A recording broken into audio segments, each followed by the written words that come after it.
Hey guys, so I don't know, just wanted to talk today. I'll be trying this out. I don't know if it'll stick or not, but hopefully it'll stick. I kind of like doing this. Just putting myself in front of the microphone. So, I'm actually kind of warming up to Crash 4. Like, I didn't really speak about it when it was revealed, but I did record a reaction, but it wasn't really positive, so I just, scrapped it. It's still there, but, I never released it. But regardless, I just didn't think it was, I don't know, my type of game. Like, I liked Crash Insane Trilogy, but I didn't like the new look that they were going for, like the Spyro kind of look that they have. But I'm kind of digging it now. Like, it's different. It's like, it's more stretchy, like squash and stretch, like in cartoon terms, when, animating terms. But the reason why I didn't like it the first time is like it just looked like it was overly animated, which in some cases is fine, like the Hotel Transylvania movies and the Popeye movie that was scrapped. Yeah, that type of animation is fine, but I don't know, like I think the characters were built around that, like it was meant to. I don't know, it just worked there. And here I'm just like, I don't know, this seemed more like the SpongeBob type of situation where like the over animation just doesn't work for me. I can't show it because Viacom will probably like whoops, there it goes. But as the more the more times goes on, I'm kind of warming up to it. So because like, I don't know, it still looks like Spyro, gonna be honest with you. But I don't know, it just kind of works, and I'm liking it. Like I like the fur textures. Like it's a little more cartoony than Sane Trilogy, which was going for a little more realistic kind of cartoony. But this is more like what they were going for in the OG Crash, I guess. It was a little more cartoony, a little more wild. Let's just put it that way. But yeah, this works. I'm liking it. I still don't know about Cortex because he had like this distinct look to him. Like he was maniacal but kind of funny in a way.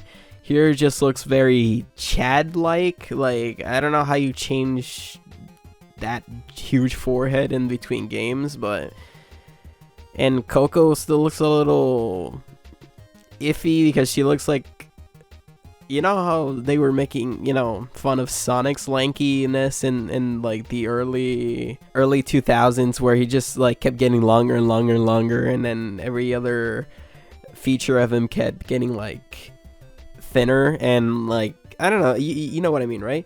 She kind of looks like that, like the actual representation of it, but I'm digging it. I still like Coco from Insane Trilogy, that sort of look, where she looks kind of nerdy but girly. Here she looks tomboyish, like a tomboy kind of look, which I guess represents her character because she she can actually defend herself and all that stuff. So she's still kind of a nerd, and she's still Coco. I don't know. Kind of wish they shortened her a little bit, so she doesn't look a little bit lanky, or I don't know. She just looks a little bit off. But other than that, I'm warming up to it. It'll take a little bit more to get me fully there, but yeah, definitely. But like originally, I thought that Vicarious Visions, which were the guys who did the Insane Trilogy, were gonna handle this, but apparently they're gonna handle the Spyro game, or they were handling Tony Hawk, so they gave over the reins to Toys for Bob, which made Spyro, which is why it looks like this, because like they have a distinct style that they go for, and they kind of just made Crash into that, which is fine because like they have the they have the balls to actually go like, no, this is what we want him to look like, and if you don't like it, then you can just find another game, which I admire, because like they didn't bow down the pressure. So definitely, I mean, I was in the minority anyway, so regardless. Plus, I'm not that one guy on Twitter just like spamming a petition to change the designs. Plus, like in action, it looks really good. It's just that. Oh, also, it was like the animations that they were having, like the run cycle and like the way you stop and jump. It just looked kind of janky when they first revealed it, and I just noticed that right away. Now it's like a type of look, I guess, that they were going for. I'm not sure, but it just looked a little bit janky to me. Like, I don't know if you guys can tell what I mean, but it was definitely something I noticed. It's probably, I'm in a minority probably, but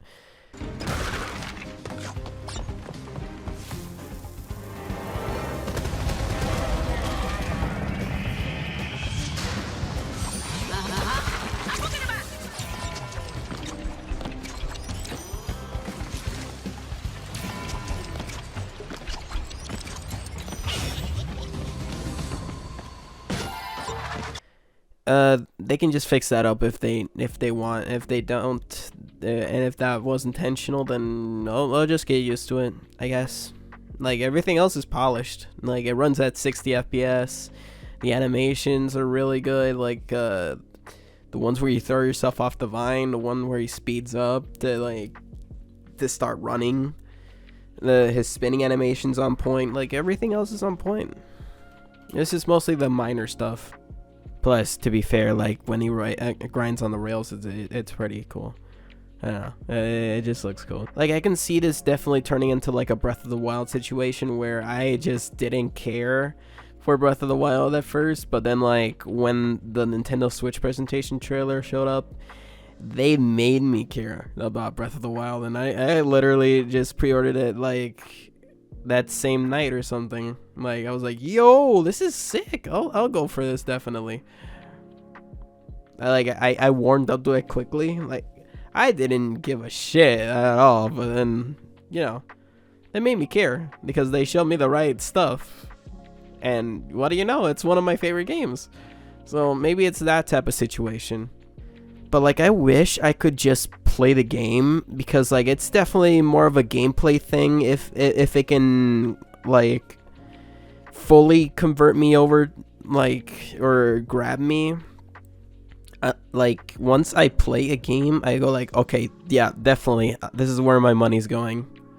I definitely trust them with my money on this one. But I don't know. They're pretty stingy with demos too. So they used to be like really lenient with demos. Like, demos would get released like left and right, but now it's just more of a like, it's literally a rarity to see a demo be released on PSN or something of a big game. Like Final Fantasy, that was like literally or Resident Evil even, that was just like, oh wow, demos, let's go. And I like both of them. It's just that I'm getting it later because, you know, I already had, you know, a list of games I wanted to get. But I wish demos were a little, you know, readily available. Plus, like, you know, with the world in shambles, maybe that'll work better instead of a gameplay video. But, you know, alongside that, I think that would be a bomb-ass marketing strategy.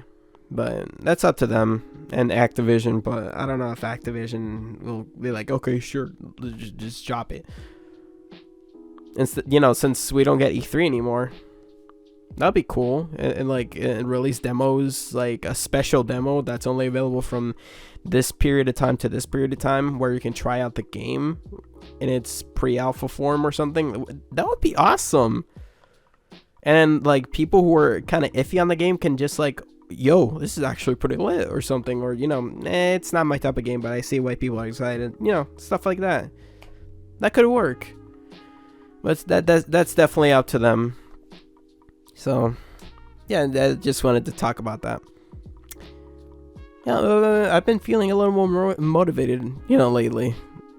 Definitely. All right. Not the most professional kind of videos, but just wanted to talk to you. All right. Hope you have a fantastic day. I don't know if this helped your day or not, but hopefully it did. All right. See you guys.